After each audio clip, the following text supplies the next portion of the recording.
But first, Archdeacon Sir Kingi Haka chants the Poi, which he wrote and is found in the Canticles for Midday Prayer on page 154.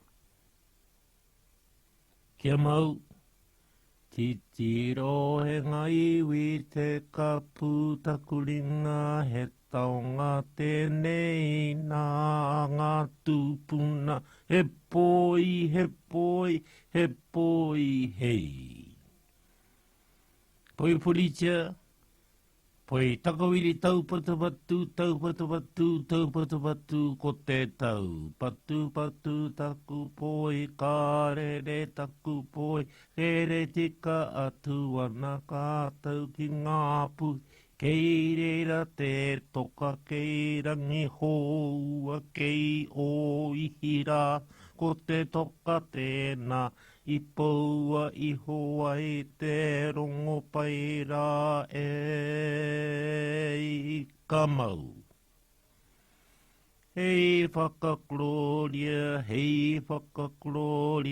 te atu e runga lawa kamau, te rongo ki o te aroa, tēnā anō rā, ko ana pura irui ara i roto i ngā iwi, ka tupu ka hua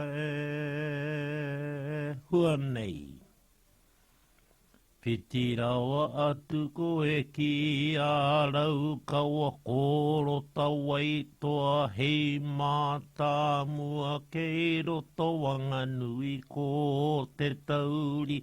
Ka tae ngā rongo ki ngā tiru anui ko mani he rara ko kere opa hoki. I whakamate nei mō te whakapono e kātau.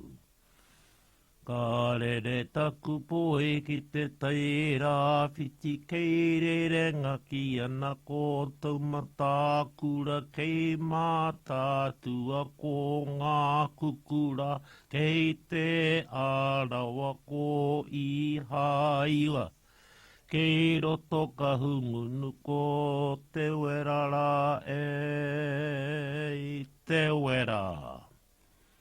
Ka tuhi ka rapa kauira te rangi e tuiho nei e toia te waka. Te utanga orunga ko te aroha paihere tia mai te rangi maari e aue hei.